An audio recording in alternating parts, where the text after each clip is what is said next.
Well, here we are, Josh. We're at Star Trek Deep Space Nine. I mean, TNG, Episode 9. Not there yet. Not there yet. I'm sorry, I was trying to remember what Episode 9 was of Season 1 of TNG, but I couldn't. It would have been whatever was after Justice, but I don't remember. Surely you know what a headache is? Of course, but I don't often encounter them. Hey, that's a tall order coming from me. In this recording session, we've come off of fun and more fun, which makes me scared for this one. Yeah, every episode clean slate, but I can't help but hope that we keep the train rolling here, either in a fun way or just a good episode way, and get a run going, because maybe I'm having some poor memory, but man, it feels like it's been a while since we've been on a good run, so I could really use it. And I've had a lot of fun. I feel like this has been like the most fun I've had watching Star Trek in quite a while. Not that it's been bad, there's been a lot that I've loved, but I don't know, it just feels like the sauce is a little different today. I don't know. Yeah, the sauce has been good today. So let's eat some more sauce.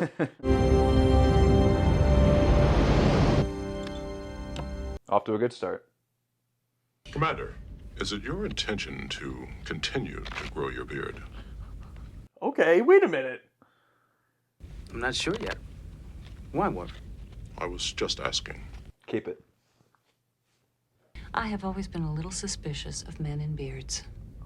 Uh-oh. Why is that? Hide? Don't be ridiculous, Doctor. The beard is an ancient and proud tradition. Yeah. I'm hiding my other shins. I mean, women wear makeup and nail polish. I just think it's time that you men admit it. My beard is not an affectation.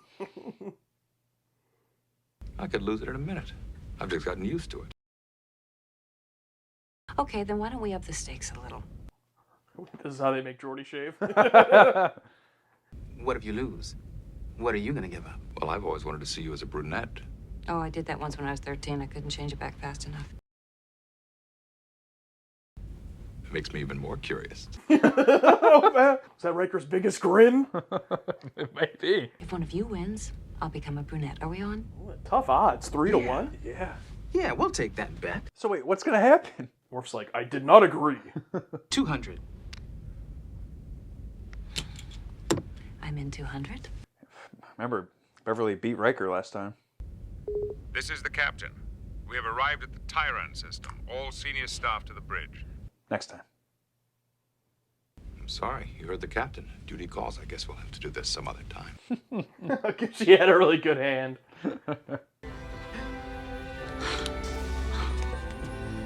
That's pretty good. I wonder if they'll loop back around to that in the end. Doctor, forgive me, but maybe we should concentrate on completing this phase of the project before we start talking about redesigning it. Damn, Geordi. I've used these on a limited basis, but Oh, here we go. I like this camera work here. Oh, shaky cam. We have a malfunction in one of the power grids. We're losing particle stream confinement. Do you require assistance? Stand by. Is that freaks I'm sensing on direction? If this thing doesn't work soon, we're gonna have to shut this thing down, all right? Worked pretty fast. All power levels are back to normal. Commander LaForge, please report. We're fine, Data. The power grid is fully restored. Whoa. How were you able to accomplish the repair so quickly? You know, I'm not exactly sure. All right. So that thing, like, disappear, though? What? Like a little... Yeah, whatever they put in there. Yeah, I don't know. That was interesting. Captain's log, stardate 4C. Ooh, okay. Energize? Aye, sir. Who are you? I've done extensive studies of your positronic network. And I have studied your design for the particle fountain. I find the concept to be highly innovative. Nice to Data arrival. Doctor, this way, please. I see, but how did you resolve the signal fragment? Oh! Good. I'm too fucking good. I'm too good. When are we supposed to brief Captain Picard on the status of the particle fountain? 1,600 hours. Good. I'll have a proposal to make. Ooh, put these things on the Enterprise. Geordi and this lady are beefing. Well, he doesn't want to be automated out of his job. You may proceed, Doctor. Thank you, sir. If possible, I'd like Commander Data to work with me. Thank you, Doctor. I welcome the opportunity. I'm surprised they didn't cut the Geordi sitting there like, Yeah. He's being professional about it. even though he has his feelings. There's a plasma conduit in one of the access tunnels that's ready to be sealed. It's the perfect job for an exocomp. I agree, Doctor. Sounds like Brent almost lost his voice or something. Yeah, he did sound a bit strange. I have successfully completed 14 separate tasks with this exocomp in the past hour. I estimate it would take 2 people 9 hours to complete the same tasks. Think took my job. Don't gotta pay it. Doesn't need breaks. Doesn't need lunch. No overtime. Didn't do anything. It is not accepting your commands. Maybe there's a malfunction in the control processor. It's learning. Run. I'm all right. The control pad just overloaded. Don't mess What's the with me. matter with this thing? Oh! Ooh.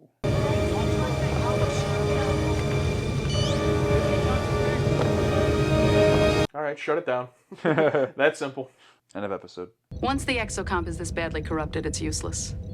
You have to erase the unit and start all over again. And there's no time for that now. Yes, Commander, you have the right to point out that you told me so. I only wanted to say that we'd be happy to add on an extra shift to pick up the slack. Jesus Christ. I guess I'm touchy these days. It's okay. Got a lot on your shoulders. And yes, I was right. Yeah. This project has had nothing but problems. Why did that plasma conduit explode? Apparently there was a micro fracture in the conduit wall. Freaks. Guess it's a good thing the exocomp malfunctioned. Almost seems like it knew just when to leave. Are you implying the exocomp exhibited some form of self-preservation? Of course not. Lieutenant Pearson to Commander LaForge. I mean, I don't know why it'd be that large of a jump, you know? Like, that large of a leap of logic. I mean, you're standing next to Data. Now, granted, obviously different situation, but, I mean, for it to have some knowledge, I think, you know. Yeah, and they have evidence of these neural pathways going, increasing by 632%. It's not that crazy to believe it's starting to form some form of consciousness. The command pathways are functioning normally. How can that be if the interface circuitry is burned out? The interface circuitry has been repaired. I'm sorry, you're correct. You're absolutely right. Let me restate that. Why would the exocomp burn out its own interface circuitry and repair it 2 hours later? Unknown. All right, Jonathan, I see you. I see you. Burn itself out so it wouldn't blow up. Yeah, I mean, I feel like it's pretty clear. Even though we haven't been told, the head of the characters, it's kind of like, all right, guys, I think you can figure it out. Well, I've come to tell you that I've assigned 2 engineering teams to work on the particle fountain. I really want you to know that I do admire the work that you've done. But Whatever it takes to prove this technology, I'll do. Another great guest character so far. Like, this is how you do it, you know? You must learn to strike and avoid in the same motion. I almost got in under your guard, Worf. Oh, Beverly was taking the class.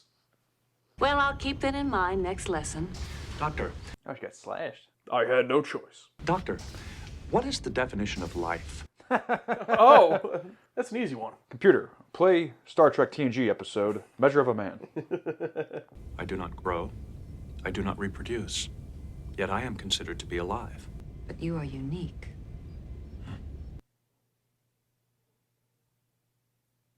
What is it that endowed me with life? Scientists and philosophers have been grappling with that question for centuries. We struggle all our lives to answer it. But it's the struggle that is important. Yeah, that was fucking great. Oh my god!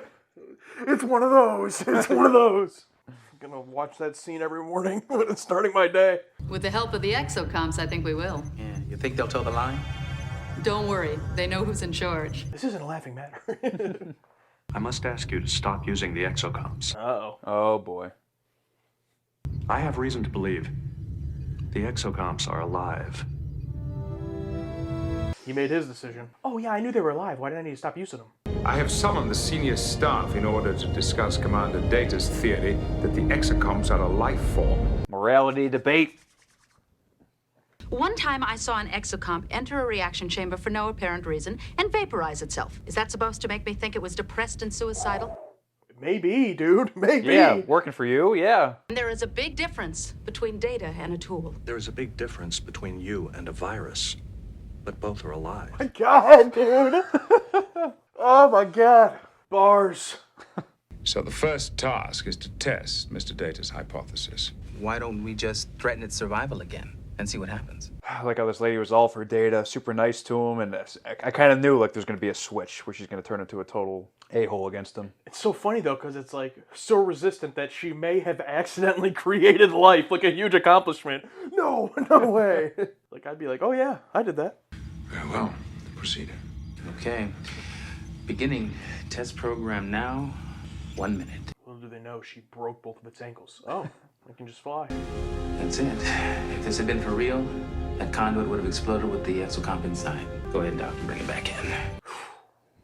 Well, there's two things. Either one, The exocomp knew it was bullshit. or two, she did something within the exocomp to make it not work. So either she's malicious or it's even smarter than they thought. I'm hoping for the latter, but obviously the easy way out is she's malicious. I just can't imagine someone being that against creating life. But that's different. A shot. I know, dude. 20 He's going seconds. way too hard, dude. I thought this was just a simulation. It was. And the exocomp must have realized that. Well, there you go. That's why it started to come back, and then it was like, nah. I see no other possible explanation. The exocomp didn't fail the test. It saw right through it.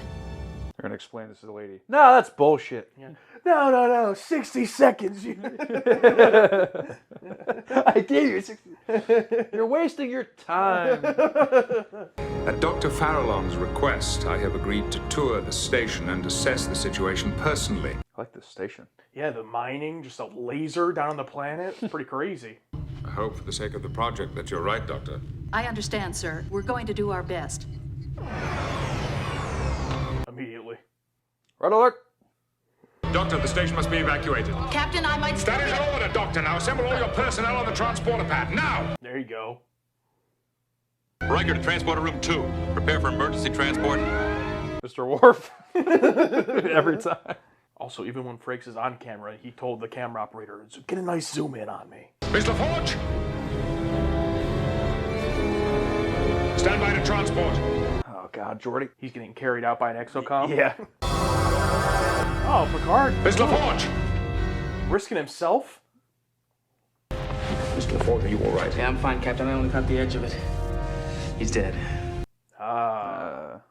Picard, Commander LaForge, and one of my men are still on the station. Kelso, can you get them off? I'm not sure how that would help, sir, but I can try. What if we detonate a low-yield photon torpedo within the particle stream? Wouldn't that shut it down? How long would it take to set that up? I estimate that it would take a minimum of 65 minutes to properly configure the torpedo. Really? Seems like a long time. Yeah. If I am correct, the exocomps will not allow themselves to be destroyed. They have a sense of survival, and they will shut down before they will comply with the order. I could disconnect their command pathways before I program them.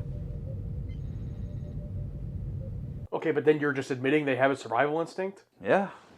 Fuck. This is deep. I'm glad they're coming back into the story, because for a minute I'm like, guys? Yeah, remember the whole good part of the story here? Yeah. Mr. Kelso? I'm sorry, sir. The transporter system just went dead. There's some kind of malfunction. Oh, see, exocomps, if it was then, they're pretty powerful. The transporter is not malfunctioning. I have locked out the controls. Oh, oh my God! Holy shit! Oh, ice cold Data. I cannot do that, sir.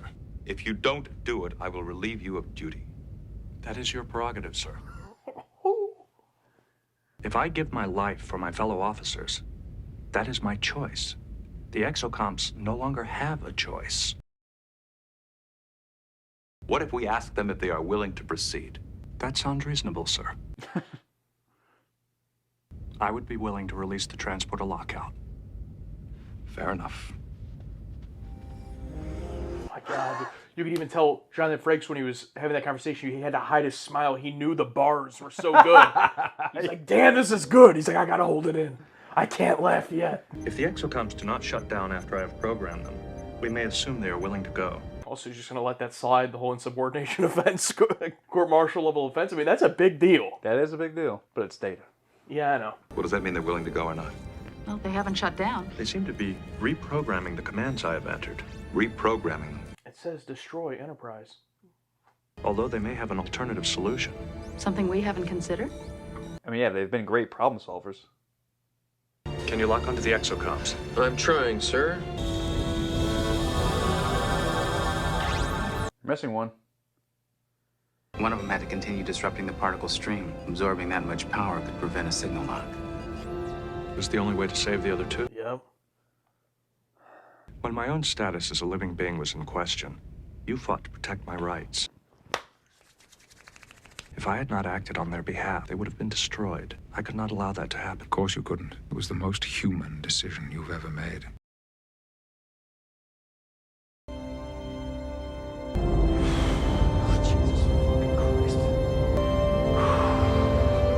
You see that right there?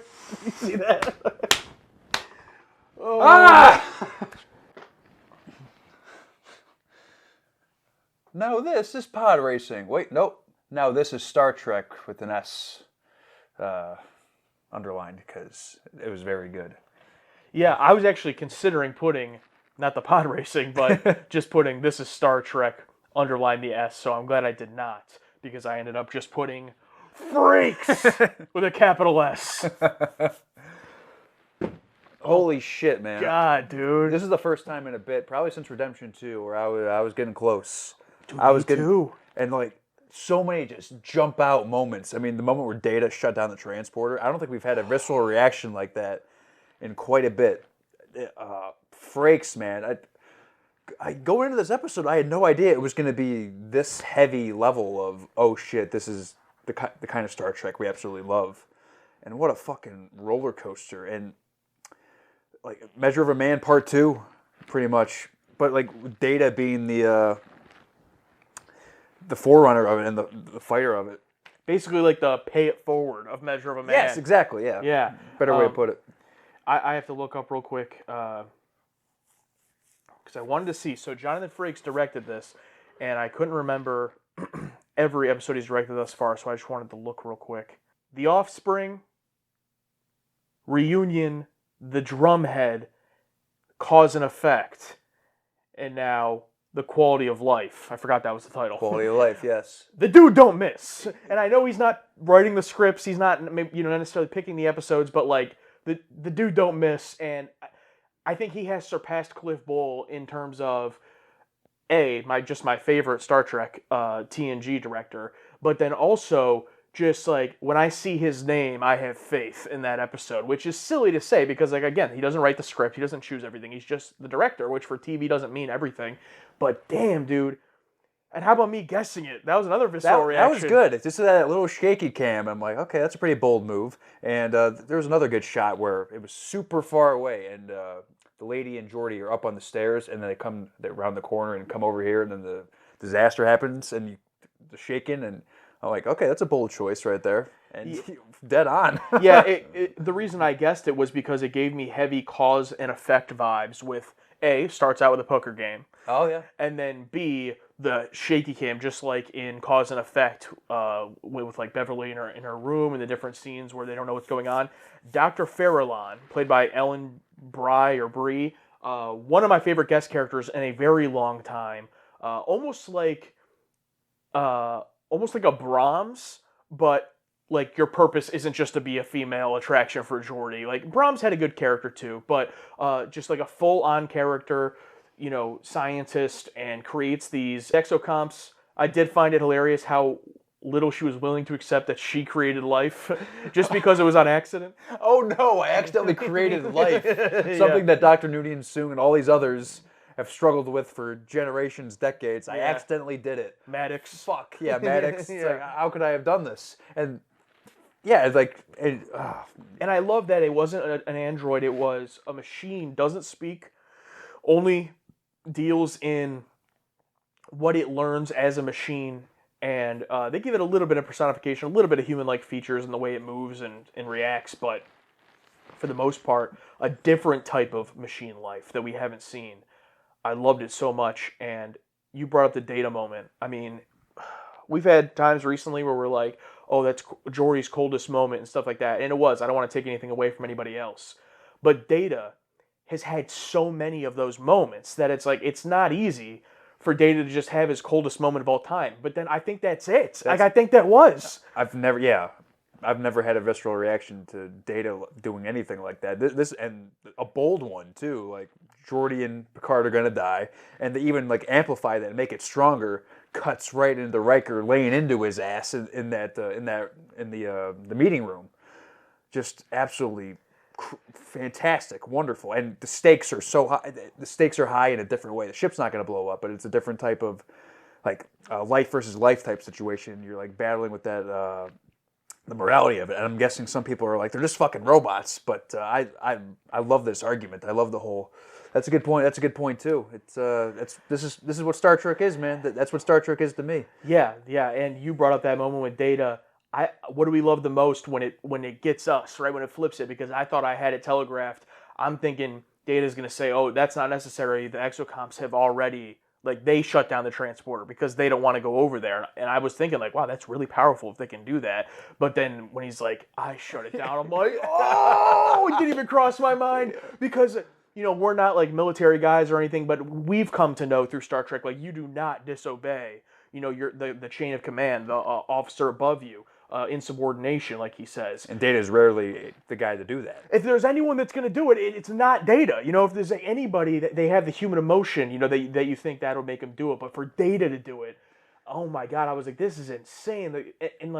But also, it doesn't betray his character. It makes total sense, with his explanation. Yeah, like the episode with Law and stuff. I think he did very similar type things.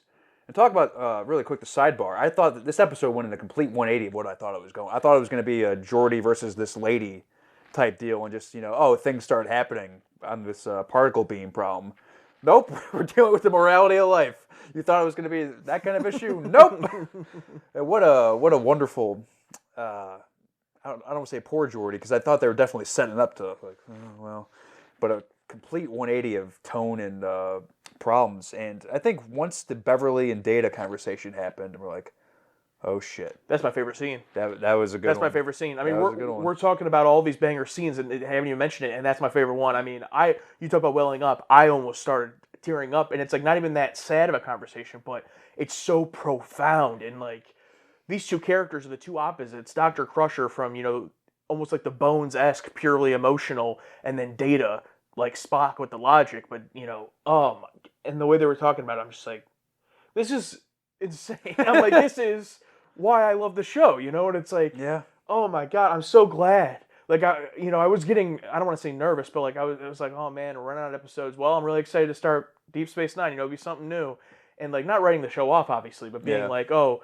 and like, my God, I can't. We just finished the episode, but I can't imagine the show without this episode.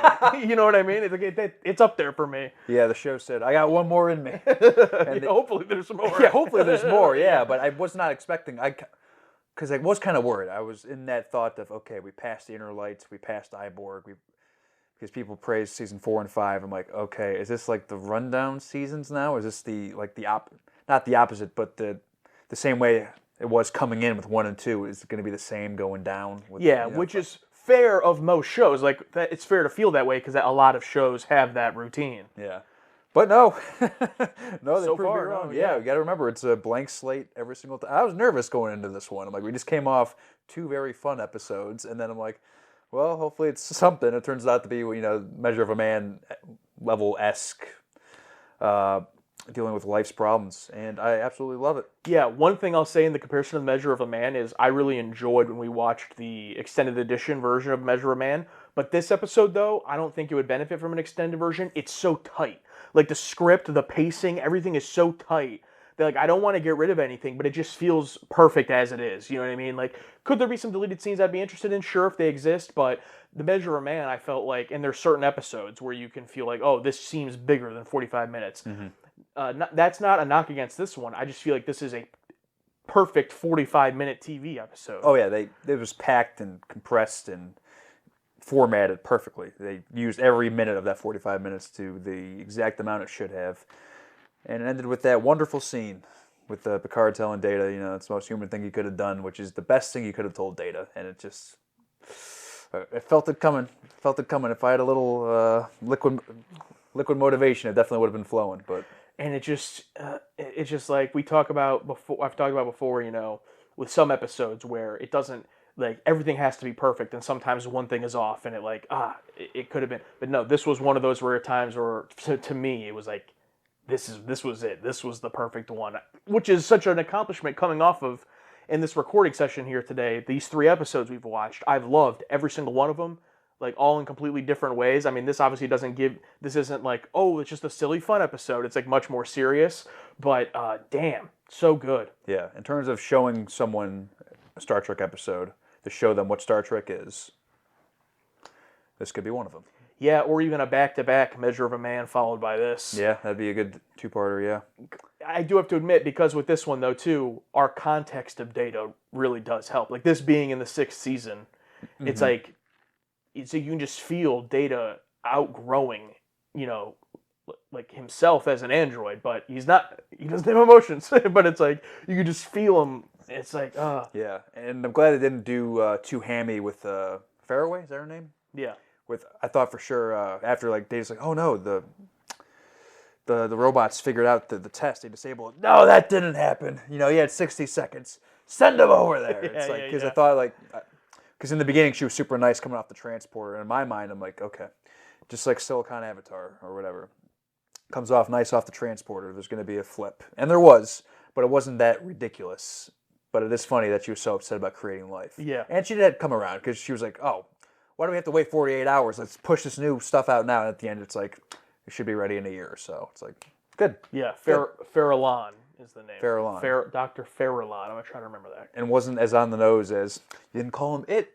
Yeah. Oh, God. Because what if she was calling the exocoms it's it the entire time, and then she calls it them or something? So I'm glad it wasn't that on the nose. Yeah, and the writer of this episode being the Expanse showrunner. What are the odds? Like, from TNG, like, spread like Ron Moore and the BSG, and then this person, the Expanse. It's like, that's kind of funny.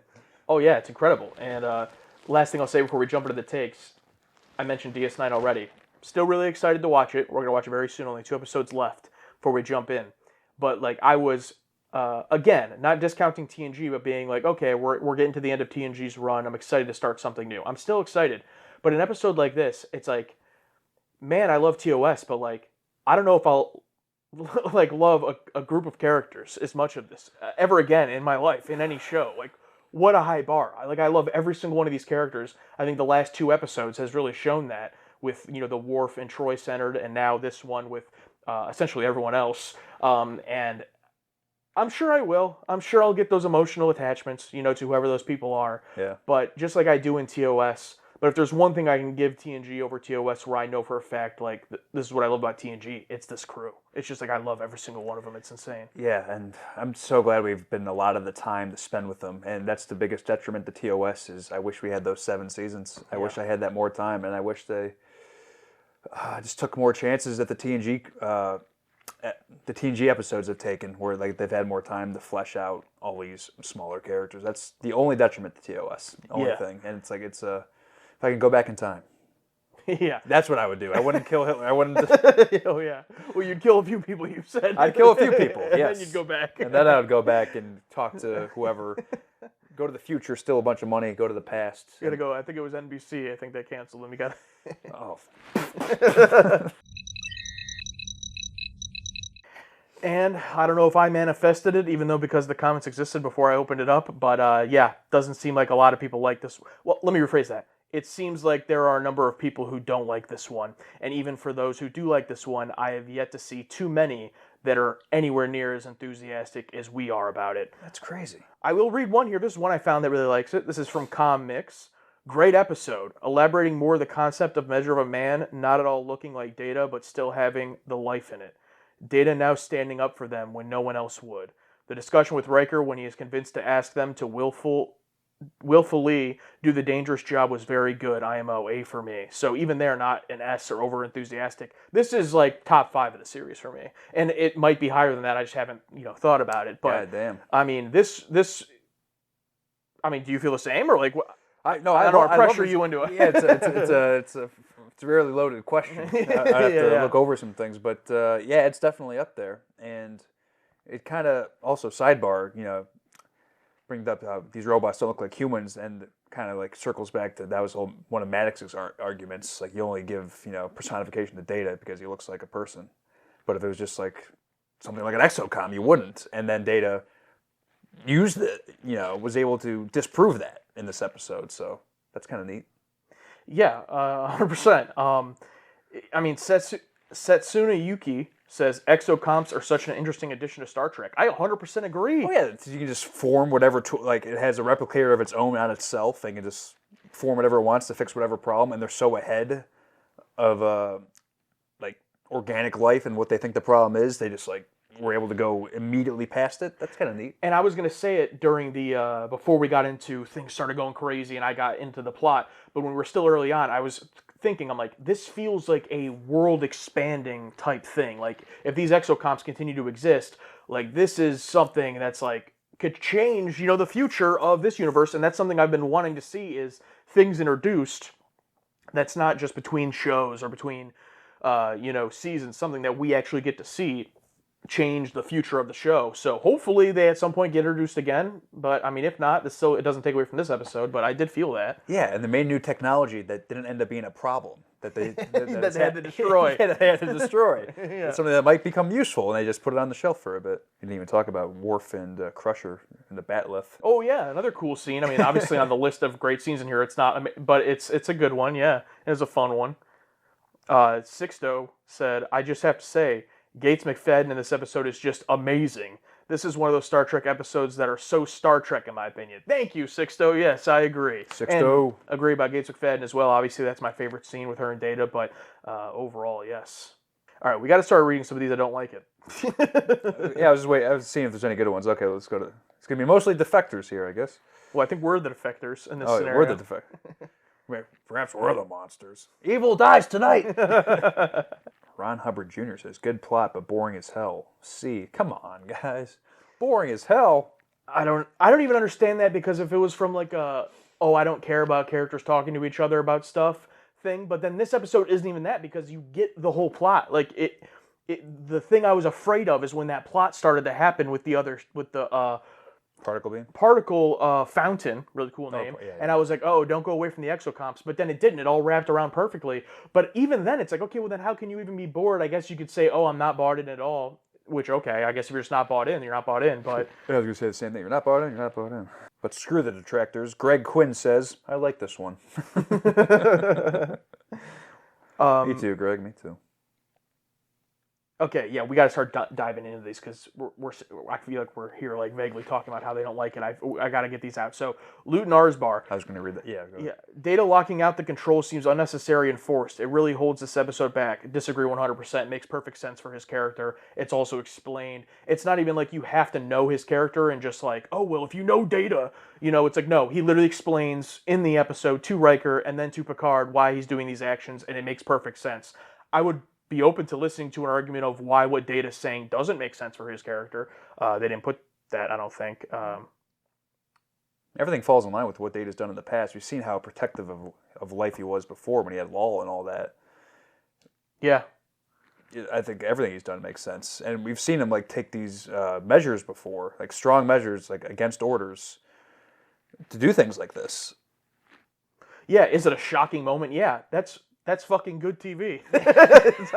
That's good. It's awesome. And like I said earlier, if they did it and it totally betrayed the character, like it looks like maybe Luton Arsbar thinks it does, like then I would be like, oh, it's kind of lame. But no, I don't feel like it did. So, okay, I got to call out Jovette. I think this is an excellent episode of Star Trek. The search for new life, new civilizations never stops, even when it's right in front of your nose. This is well written, and Data is the perfect character to save the exocomps. Data did a good thing. Wave high at Geordi's beard again. It's nice to see the exocomps as a form of AI that doesn't terrorize audiences, since it's too often employed that effect in fiction. True.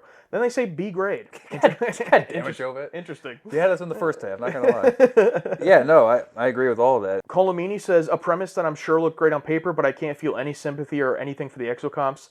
I blame that on a failure of execution. This one would have worked better had the exocomps had a batteries not included look to them.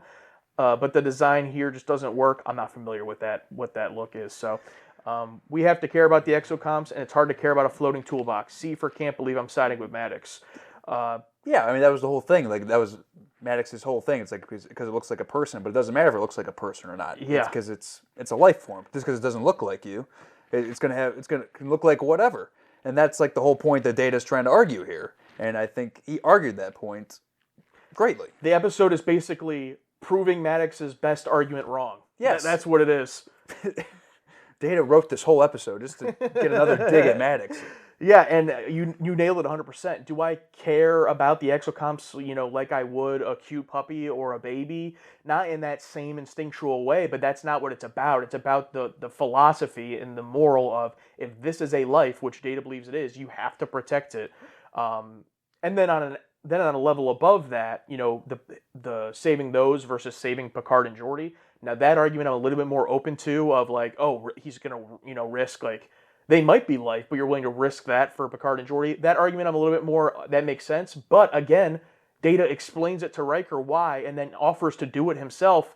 The reasoning is the exocomps can't consent to this. Basically, I can, until they learn that the exocomps can. Great choice from Riker. Yeah, and the exocomp, one of them gives her life to save them, and I thought that was great. It made me feel for them. And then thinking back to early in the episode when the lady's describing, oh yeah, they become like this, and I've had to just deactivate them. And I'm like, oh man, she's killed these things because it didn't want to be blown up or something, because she uses them in dangerous situations. So yeah, I did feel something for them, and they don't look like human beings or cute puppies or whatever. A lot of them are really long. So like Shane Coombs put one that starts with, I hate this episode with a fiery passion. It's an Easy E. Easy E, the GOAT. But then there's like 3 long paragraphs I'm not going to read, but I'll just state it with this here, just the first part of it. I think what they may have been trying to do was make us think about the idea that something or someone doesn't have to look exactly the way we expect to deserve our respect or for us to recognize its value. But I don't think that going with an artificial life form is an approach that paid off here. And if anything, I think it almost turns me off to that message, because this episode, there are just too many logical flaws or contradictions. Yeah, I just straight up, I don't think that's what the message of the episode was. That might be a part of it. But this episode to me is much more about Data than it is about the exocomps. The exocomps are just like a vehicle for Data to have this character growth. But even putting that aside, it's more about Data's conversation with Beverly. What is life? And, when is life worth protecting? And Data's choice to protect this life. I think that's what it's about. Absolutely. So yeah, hey, it's only fair enough. There's a number of times where they love something and we don't, and they get to get angry and yell at the screen. So I guess it was our turn to get angry and yell at the screen. But for me, I love this episode so much that, like, it's fun to do that and to go back and forth. But like, I love this episode so much that it's just like, I can't wait to watch this again. I'm gonna watch it tomorrow. We're gonna watch it right now. Yeah, let's go watch it right now. It was gangster at the top of the list. Then I played my old shit. It went something like this.